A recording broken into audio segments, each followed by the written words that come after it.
And it is the Practical Prayer Podcast live studio recording session. Good afternoon or morning or midnight, depending on where in the world you happen to be. Hey, Carol. Hi. Eastern time zone for you, right? Eastern. Yep. Yes. Even more Eastern than me. You know, that time zone thing is so interesting because you talk to people all over the world, and I have now put clocks up so I can see. Because I'm like, what? I was talking to somebody one time, and it was 1 o'clock in the morning. And I said, why are you here talking to me? Like, I'm glad you're here, but why are you talking to me at 1 o'clock? And that led to another conversation. It happened enough that I stumbled enough on the time thing. I just put clocks up. Just really cool thing. That does it. Yeah, we did the Anton virtual retreat a week and a half ago. And in the closing concert, we had me in Philly and a musician in Houston, which is Central Time, and another one in Southern California, which is Pacific Time, and another one in Hawaii, which is its own time, and another one in India, where it was like the next morning. Yes. I had one of those once at 7 in the morning talking.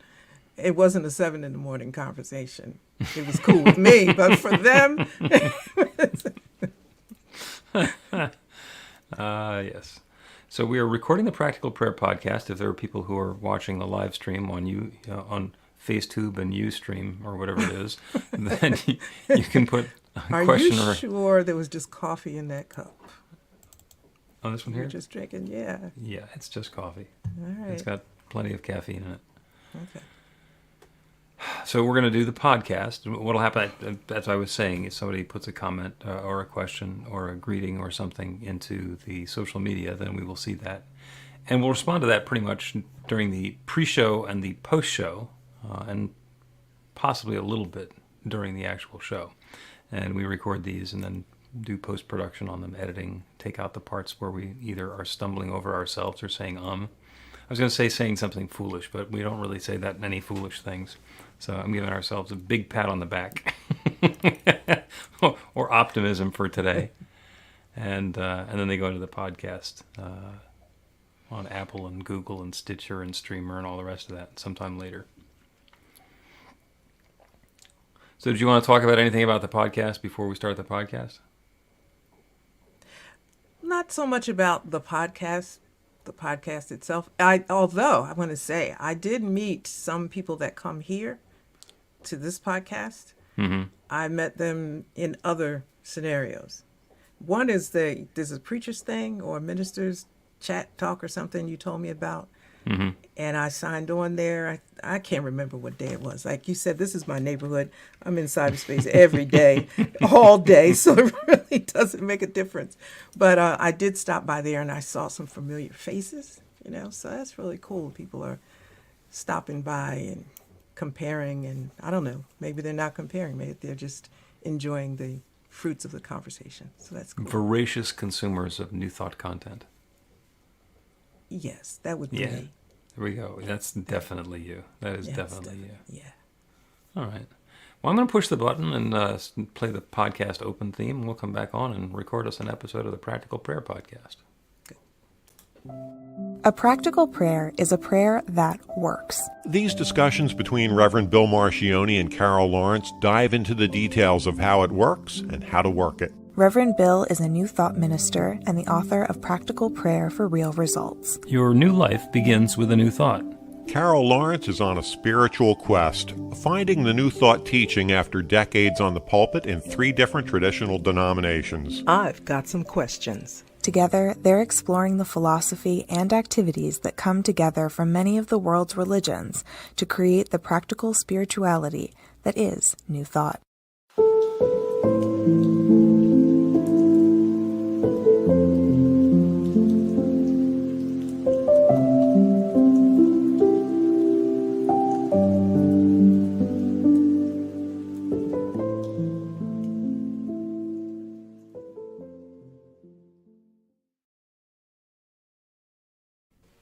Welcome to the Practical Prayer Podcast. I'm Carol. Lawrence, and I'm here with Reverend Dr. Bill Marchiony. And we Greetings and hello. great discussion today. Before we do the one today, can I go back to something we did last week? We were talking about medication. Mm-hmm. And okay, and it just hit me as we were doing the transition from the before to here. I went to the doctor last week, and we kind of mentioned that, and I was having a little issue that was annoying. Nothing really deep, but it was annoying, and it would be the most annoying time. So when I went to the doctor, I asked for a medication. And the doctor looked at me really strange. Now, I don't see this guy very often. And I'm thinking, what the heck is wrong with him, right? This is something that I've had before. What can I have? And he was, kind of skirting around it. And he says, oh, well, okay, I'll give you the absolute lowest dose. And, if you don't like, you change your mind, you can stop. Well, you don't have to tell me that. I'll do it anyway. But so I was late, and he really had the most distant demeanor, and it was different for me. And I got in the car, I got the medication at the drugstore, and I said, okay, I'm not going to have to worry about this problem anymore. And then it dawned on me, I talked to him about spirituality, mental healing, the whole New Thought, Ernest Holmes thing, Mm-hmm. and he was all into it, and this was like 3 years ago. And then now I'm coming asking him for medicine. I thought, that's why he was kind of bent, because he was looking at the screen. Because he was so happy when I talked to him. I always say, I'm going to do God talk. Is that okay with you? That's my line with people. Mm-hmm. And if it's not okay, I don't. He said, sure, I'm into that.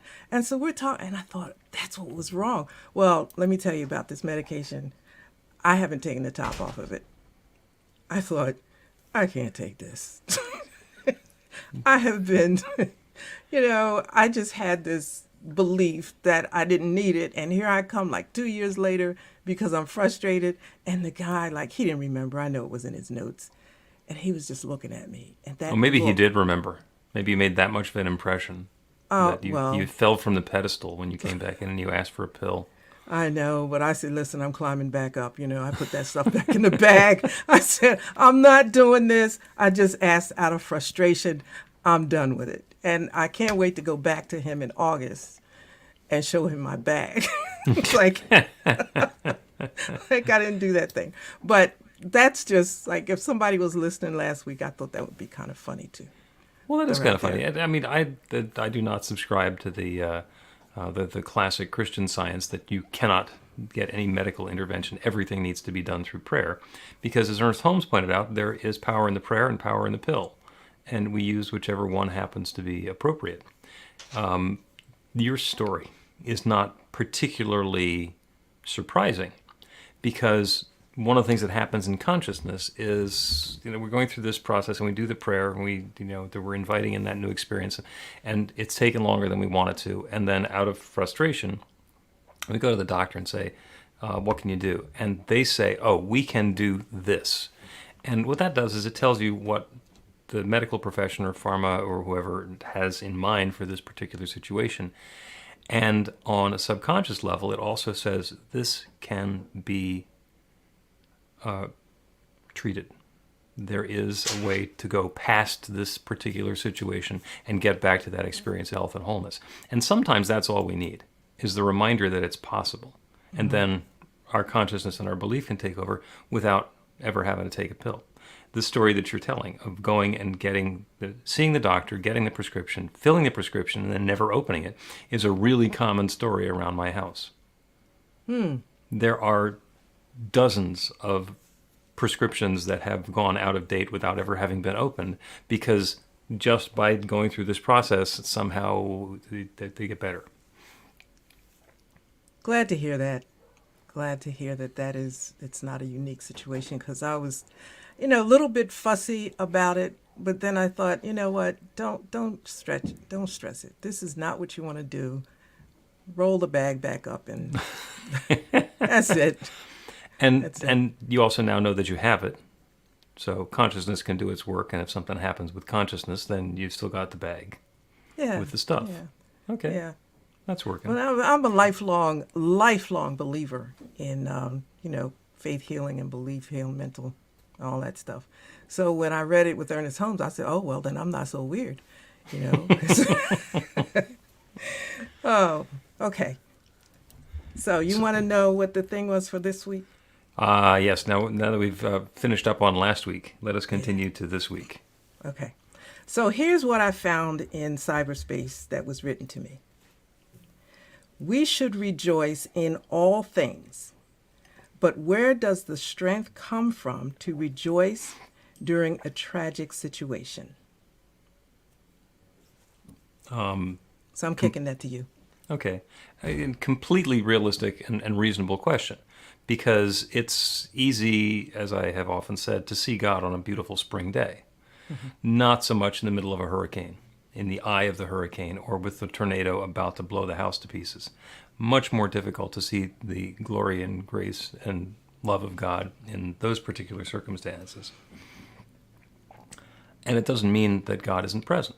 I mean, everything is an unfolding of something new. The way that the way that nature has of clearing off the debris is those things that we call catastrophes. And on a personal level, yes, absolutely catastrophic. And I'm not going to minimize any of that stuff. The way that galaxies come into being is through huge galactic explosions. The way that stars come into being is by a black hole imploding or exploding, or two other stars crashing together. Pretty violent. Pretty violent. I don't want to be in the neighborhood when that happens. And that said, I'm pretty glad that it happened sometime in the past around here, because I find that big ball of light up in the sky to be helpful for life and for the things that I'm involved in. So when we're rejoicing in all things, and we're looking at how can I rejoice in a catastrophe, what I think we get to do is look at the label catastrophe and how personally we're taking it. Now, when something catastrophic is happening to me, I get really bent around the edges about it. And I can see that in the big picture, the fact that these things can happen means that there's the possibility of them happening to me. And sometimes on a huge, grand scale, I get swept up with what's going on with everybody else who's in the area. I was remarking to somebody a couple of weeks ago that living here in the Philadelphia area in the Northeast, we don't have nearly the level of calamities that other parts of the country has. I lived in Florida, and I was there for Hurricane Andrew, and hurricanes are a big deal here. When Irene came through, that was a big deal, and when Superstorm Sandy came through, that was a big deal. But for the most part, they're not nearly as big a deal here as they are routinely in places like New Orleans or Houston. Wildfires and mudslides and earthquakes and stuff out west, tornadoes in the Midwest. Those things are so commonplace that they get associated with the place. And here I am living in a part of the country that doesn't have that very often. So I'm not catastrophe proof, but it's the lifestyle and the location and geography makes me less susceptible to those sorts of catastrophes. And right after I said that, I got an alert on my phone that had been very dry, so now there was a wildfire warning. So if something gets ignited, everything's going to go up. I was like, really? Did I call that in on myself? So when you started to speak, you and I can't quote you directly, but I caught something that the catastrophe that we're going through, it's personal, probably, more than likely.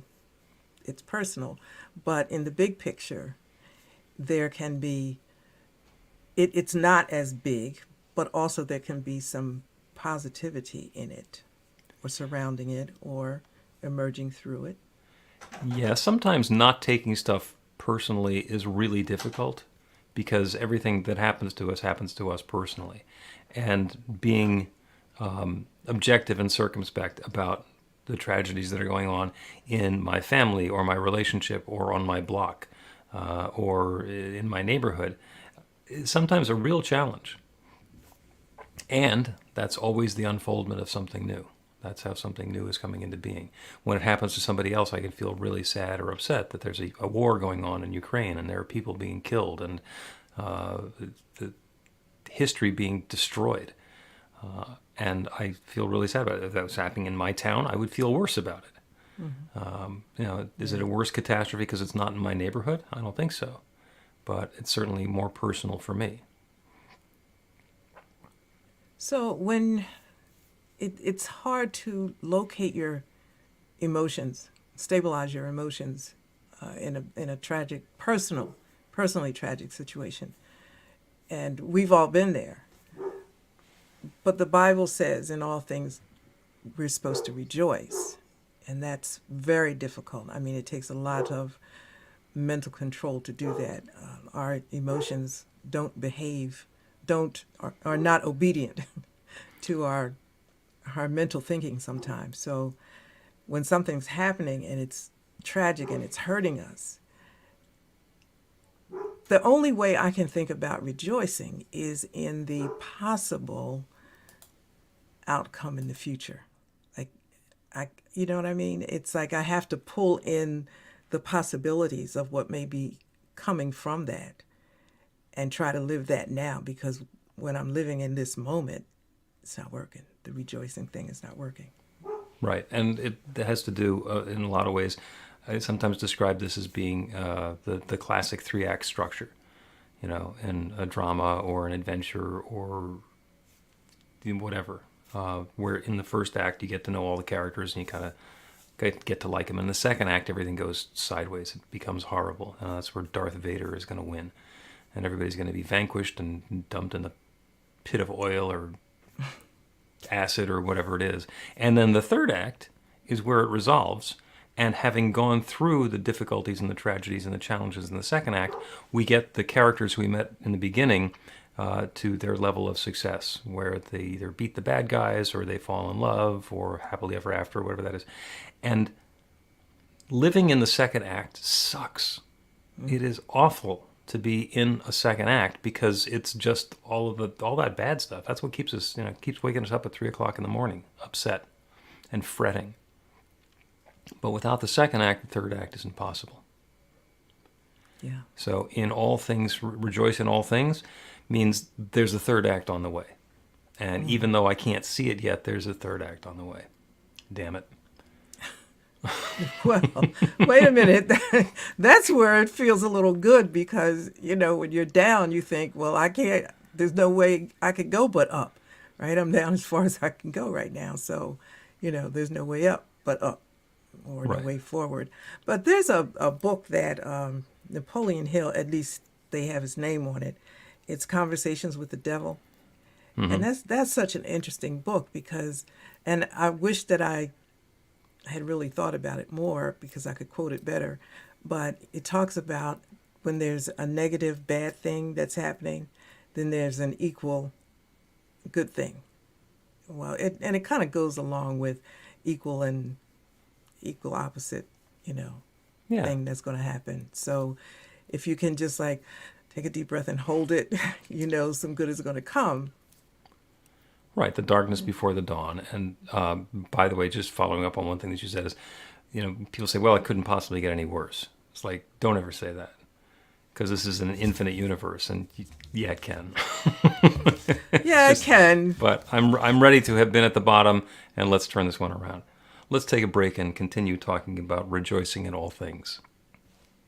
You can put practical prayer to work in your life, and Reverend Bill Marchiony can help. He is offering an online class that teaches you to create your own practical prayer in 5 weekly 1-hour sessions. The final hour brings your practical prayer together, anchored in live original music by a notable New Thought musician.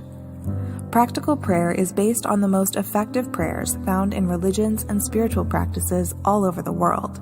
Use it to deepen ever more fully into the truth of your spiritual nature. It's the core of a transformational spiritual practice that's simple, even if it's not always easy. Reverend Bill is also available for private spiritual counseling prayer sessions. Together, you'll lean into the challenges you've experienced in life and explore the transformation that's possible through practical prayer. You'll uncover old, hidden beliefs and uproot them to make way for the life of your dreams. Everything you need to know is on the website at b-v-light.com. That's b-v-light.com.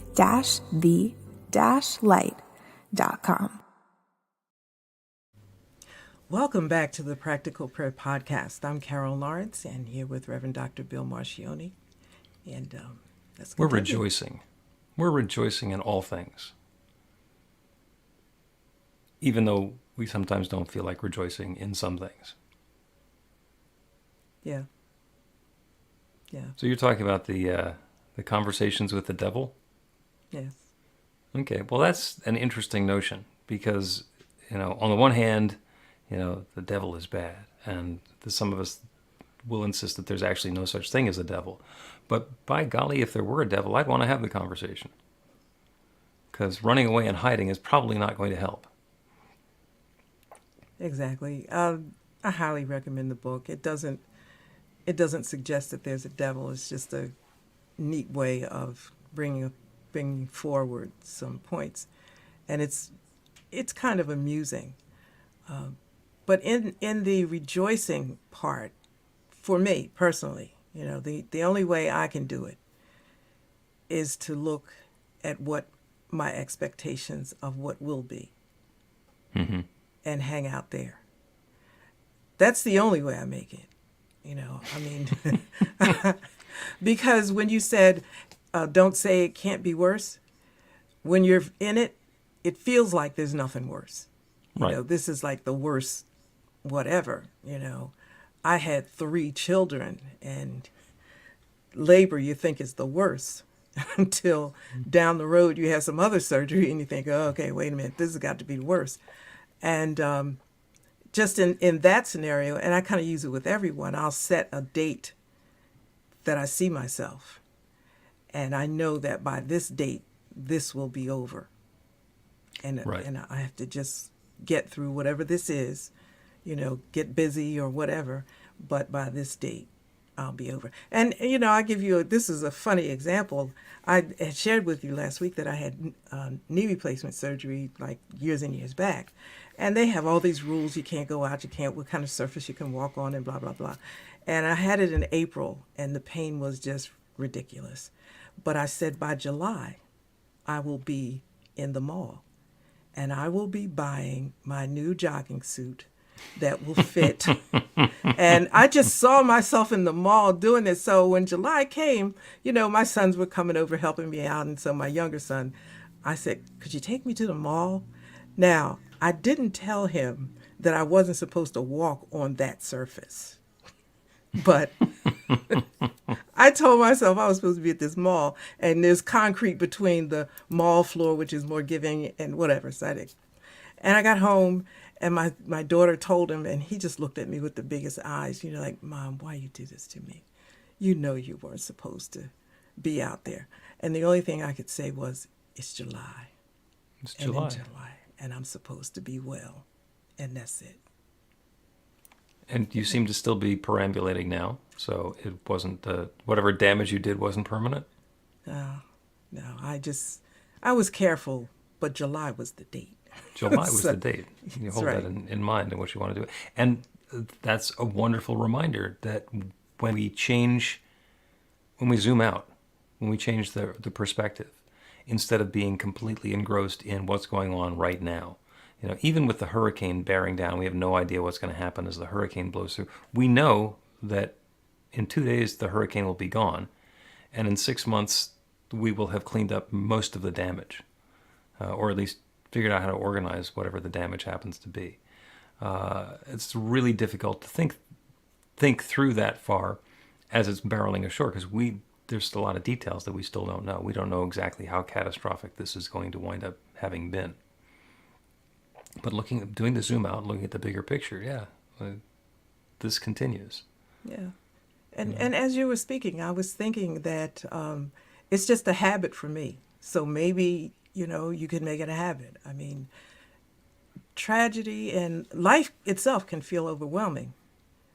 But I have little things, I call them tips or tricks or things that I do to get through whatever might come, like I'm not tragedy proof or anything like that. But I've been on the planet long enough to have a few tricks that still work most of the time. And I was talking to somebody whose heart was just totally broken. And, here I go. I said, listen, a broken heart is a broken heart. It hurts, and more than likely, you probably don't want to go back to a situation that might cause it to break again. But what you can do is pick a date, maybe 3 months out, and you'll feel a little better. Maybe your heart will still be broken, but it won't hurt as bad. So think about what you can do. I don't want to date anymore. Okay, fine. Well, just in 3 months, say you're going to date somebody. Just go out with a friend or something. But pick a time and live in that time. Not going to date anybody for 3 months, and then revisit in 3 months. You can still stretch it out another 3 months if you want to. Then absolutely. And, yeah, this is something that I a lot of times will do when we're doing that zoom out. Is if you go to a really long time frame, like within 200 years, in less than 200 years, everybody who is within the sound of my voice now will have died. Yes. Sorry. I hope I'm not spoiling the surprise for anybody. Chances are pretty good, 100 years. But I don't know how young some of the people who are listening might be, and I don't want to take anything away from anybody. I think 200 is pretty safe. With that in mind, and knowing that the universe is 14 billion years old already, it's a pretty short little time window that we're around anyhow, and that's where everything is going on. So are we distracted from the big picture by the stuff that's going on right here in our living room? Yeah. Is that okay? Yeah, that's the way the system is rigged. That's the way it's set up. Of course, that's what has our attention. That's what we're involved in. That's what we're engaged in. So it's completely reasonable. And it's not the whole truth. Yes, exactly. It's not the whole truth. We get to be aware of the bigger truth that's going on, the bigger picture, and allow that to inform our thoughts and our actions, our feelings and our beliefs, because we don't have to get completely wrapped up in what's going on right here, right now. Exactly. I think there's some merit to even trying to find the bigger picture or imagine what the bigger picture is, or try to, just stepping outside of yourself, your house, or this. What else is going on? And I'm not talking about what else is going on in the world, but in the total idea of humanity and humanity unfolding, what might be happening, and make it personal to me in this situation. What might I be learning that I'm going to need 3 months from now or 6 months from now, and maybe I could get a head start on it. It just gives us something to hold on to aside from the pain and the disappointment. Yep. Like you said, life happens. And some of the happenings aren't really cool, but they happen. Yeah. Stuff happens. Yeah. Let's take another break, and when we come back, we will do a prayer, and this will be a zoom out prayer where we get to address everything that's going on in the universe and let it put our particular circumstance in perspective. Learn to put practical prayer to work in your life. The steps are simple to learn and let you begin to get real results to create the life of your dreams immediately. Reverend Bill Marchiony's widely acclaimed book, Practical Prayer for Real Results, gives you a clear summary of the new thought principles behind practical prayer and the series of easy-to-understand steps found in the most effective prayers from religions and spiritual practices all over the world and throughout history. Practical prayer is not a replacement for your religion or practice. It's a technique to make the work you do in consciousness even more effective. The book includes 40 prayers on various topics that you can adapt as needed and use as your own. Practical Prayer for Real Results is available in paperback, Kindle, and audiobook on Amazon or at b-the-light.com. That's b-the-light.com. Welcome back to the Practical Prayer Podcast. I'm Carol, and I'm here with Reverend Dr. Bill Marchiony. We're going to do a prayer today, yeah. And the prayer is in keeping with the rejoice in all things, even if the things, and I'll use the spiritual term, sucketh. The current circumstance is not to our satisfaction or to our liking. This particular prayer is a reminder that there is something bigger going on. And we can use it for inviting in some perspective to open our awareness to that possibility that maybe there's something that's good in the midst of all of the suckethness.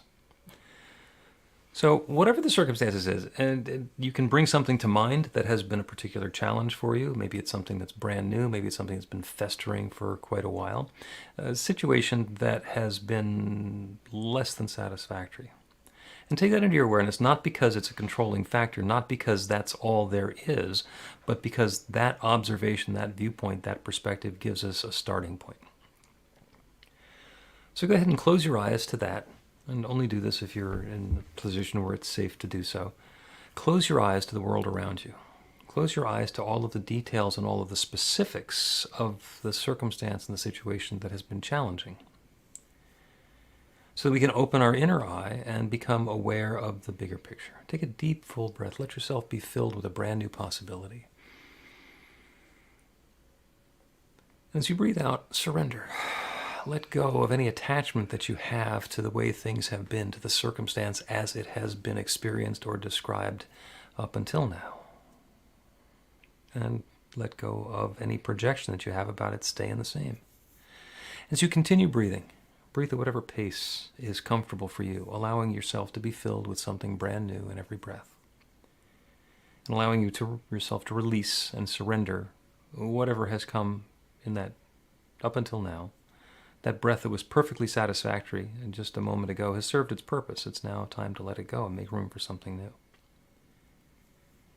Be aware of your situation, your circumstance, your physical location right now, wherever you're sitting, whatever you're doing, wherever you are. Be aware of the ground beneath you. There is substance beneath you, a column of earth 4,000 miles tall down to the very center of the earth. And down is a different direction for everyone. Somebody who's in a different state or a different country, a different part of the world, down feels exactly the same to them as it feels to you, but it's different because they're all pointing from the surface of a sphere down to the center. Feel the space that's around you. The room that's around your seat, the building that's around your room, the sky that's above the building, the clouds and the atmosphere that are above the sky, and into space. Out past the gravitational pull of planet Earth, out past the edges of our solar system.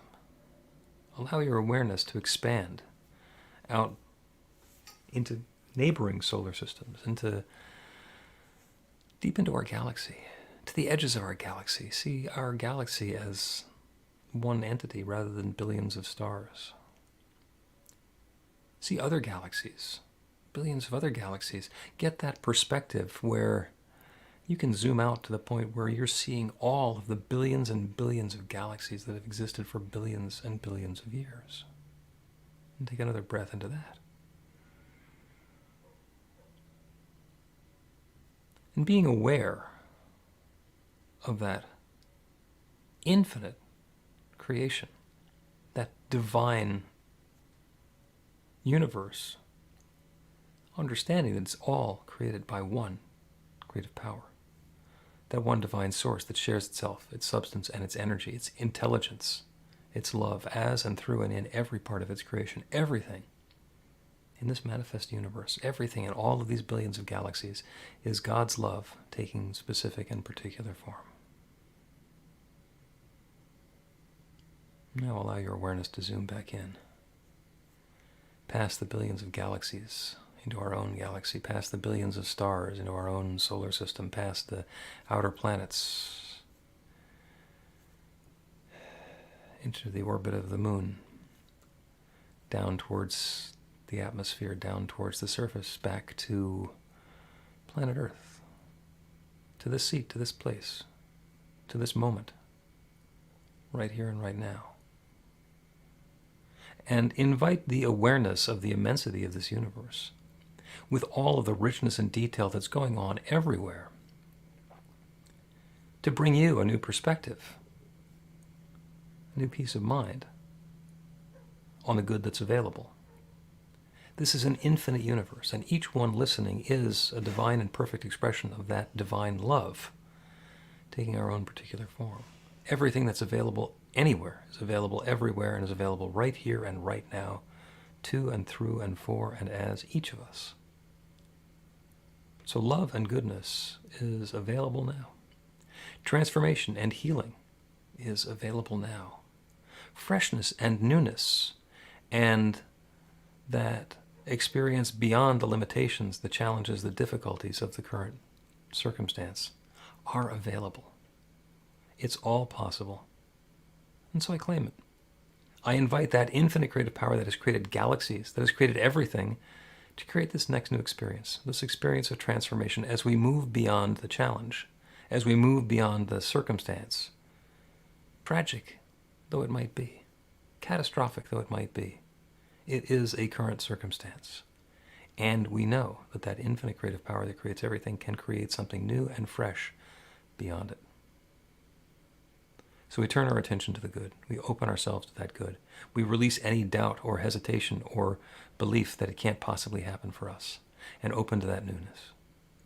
I invite that good on behalf of each one who is listening. And I know that that creative law that always responds is already responding. I'm grateful for it. I'm grateful for the law. I'm grateful for the awareness. I'm grateful to be able to speak this word of intention. And I'm grateful for the good, for the transformation, for the newness that's already on the way. And so with gratitude for this good, I speak this word and I release it into that creative law that has always said yes. And I know with absolute certainty that it once again is saying yes. And so I let it be. And so it is. Amen. The Practical Prayer Podcast with Reverend Bill Marchiony and Carol Lawrence is a production of BeTheLight.com, be-the-light.com, where you can find more information about practical prayer for real results. Our theme is by Music of Wisdom.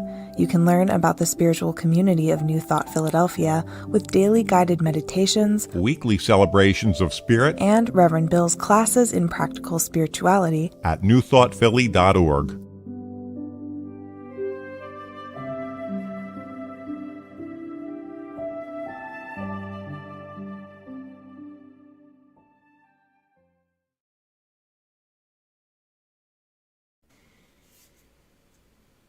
You want to hear something funny?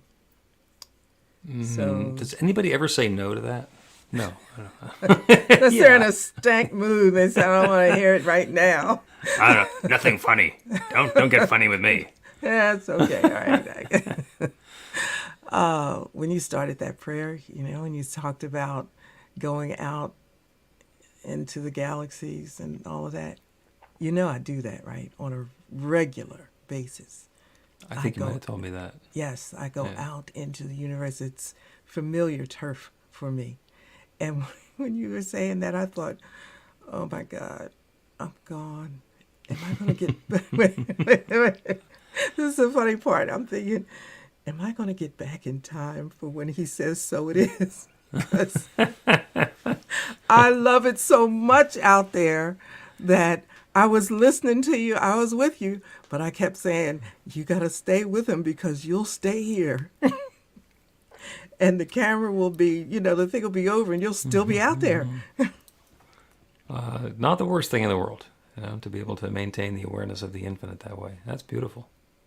Yeah, maybe that's what gets me through hard times. I don't know. It's just wonderful.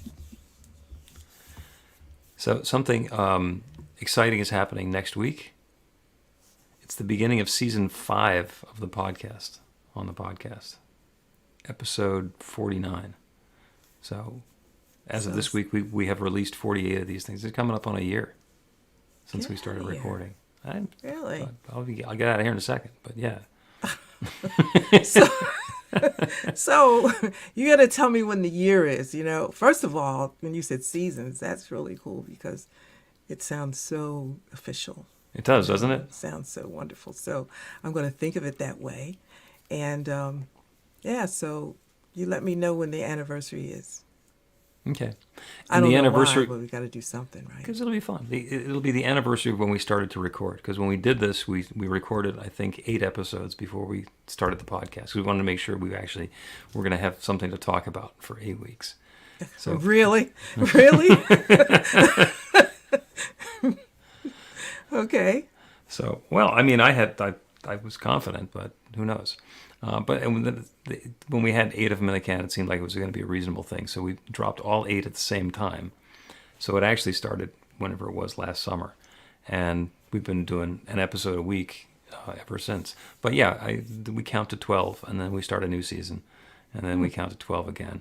And I didn't do that where it's season 5, episode 2. It's like season 5, episode 1 is actually going to be episode 49. So it's season 5, episode 49. So we're just Sounds so Amazon Prime-ish, you know. That's right. And for $129, you get them free for a year. Wait a second. Okay. It's $129. That's technically not free for anything. But don't get me started. Okay. Okay. Well. All right. Fiona is joining us from Geneva. Wonderful Yes. Hi, to see you, Fiona. I saw Fiona on another thing. I can remember. I think it was a Saturday morning. Okay. Yeah, Fiona seems to like New Thought Media Network. And what's not to like? New Thought You can Media get Network. everything, you know. We can. There's a bunch going on here. Mm-hmm. I'm quite delighted to be on New Thought Media Network. Well, I remember when you talked about it, and I look at everything as an opportunity to learn, you know, and I said, oh, okay. We were already talking, but hey, we're going to try something new, and we'll talk more, and I'll learn more, because I'm a New Thought junkie. There you go. Any closing words before we close the post-show chat? Closing words, like, well, I want to see whoever's watching. If I see you on another show or something, you know, say hi to me, because like I'd like you to say hi. There you go. That's it. That's so much better than hippity hippity hippity. That's all, folks.